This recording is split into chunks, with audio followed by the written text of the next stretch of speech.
Hi guys, our Physics 112 project was inspired by magnetic levitation trains. We did 2 trials of this. Our initial idea was to use a superconductive disc, which unfortunately didn't work out well, but then we resorted to a DIY magnetic track with a copper solenoid train, which was successful. Ampere's law states that an electric current flowing through a conductor, like our solenoid for example, produces a magnetic field. When our H-bridge or our current alternator sends current into that coil on top of our train, Ampere's law is the reason that coil suddenly becomes a magnet.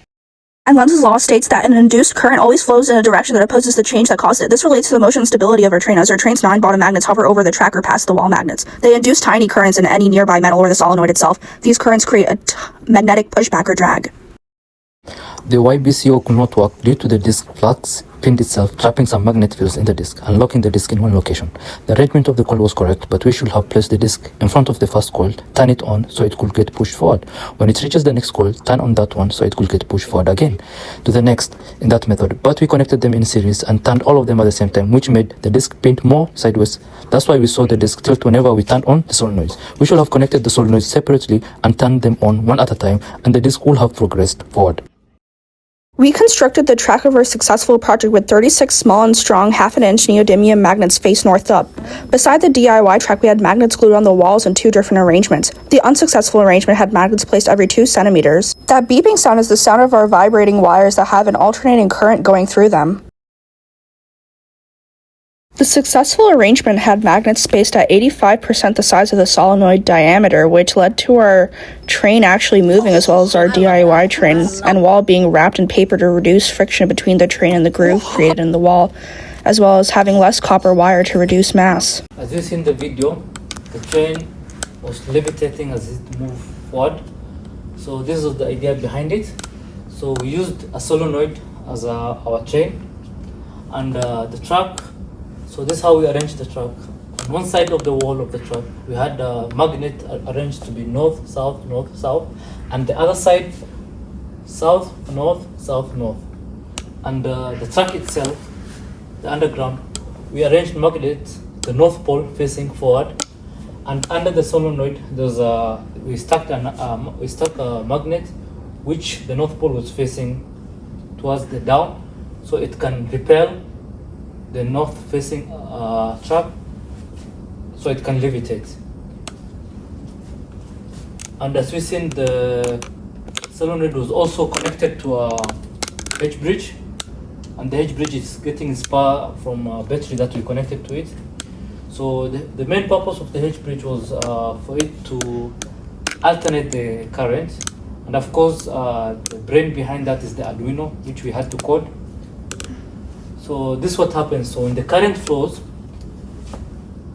at the first side, at this first part of the track, so the magnetic field that's created by the solenoid, it will try to repel the north and the south, but gets attracted to the other side, to the next side of the train, which is the north and the south.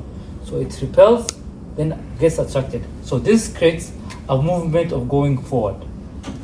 So when it reaches at the second part, at the same time, so the H-bridge will alternate the current again. So what it does again is, so after the currents alternated, when it reaches here, it will repel both sides again, then get attracted to the other side, which is the north-south. So this one will make it go forward again. So the H-bridge alternates the current at time interval of a millisecond, which is a bit fast, the train will try to move forward as quickly, and it will get the movement, forward movement that we needed to have. So that's what we have seen so far. Welcome to the nerdy part of the project, calculating everything that we have done so far for the project. So right now we are going to figure out the current that we used in the solenoid coil. And the best part, we actually use the solenoid coil as our MagLev train. To make the coil, we use 15 gauge of copper coil, which is 1.5 enamel coated. Manufacturally, it comes with 0.0104 ohm per meter resistance. So we had to find out the resistance and also the voltage itself. For the resistance, we had to find out how many turns were there. We used 100 turns, and the length of 100 turns, it was 12 meters. Yeah. And using the resistance that comes with the manufacturer, we multiplied that with 12, and it comes out to be 0.1248 ohm. Now comes to the voltage part. We have to calculate that as well because we used Arduino R4 Wi-Fi, which is basically a motherboard to control how much voltage we are going to enforce in our solenoid coil. So this motherboard comes with max power level of 255, but we ended up using 180, which is why we had to make another calculation for the voltage. So 255 gives us 12 voltage, the maximum power of the battery itself as well, the DC battery that we used. But we did use 180. So 180 times 12 voltage divided by the max power, which is 255, that gives us 8.5 voltage. With the finding, the resistance and the voltage, now we can find out our current with the formula. I equal to voltage over resistance.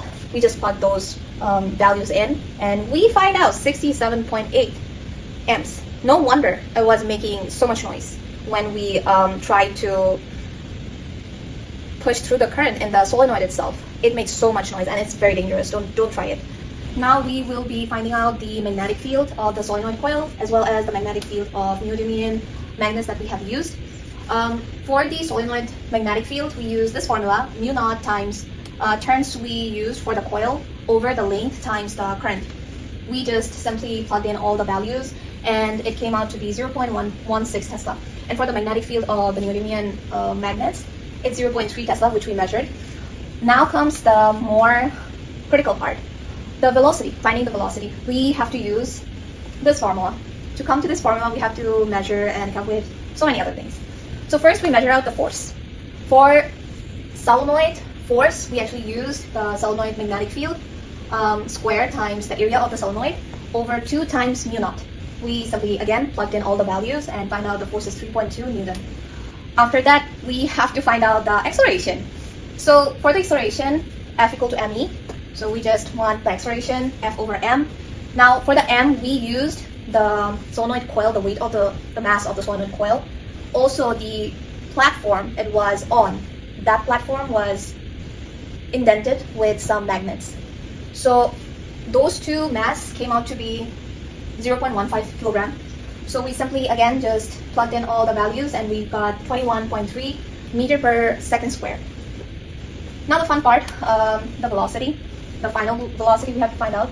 The initial velocity is 0 plus acceleration and time.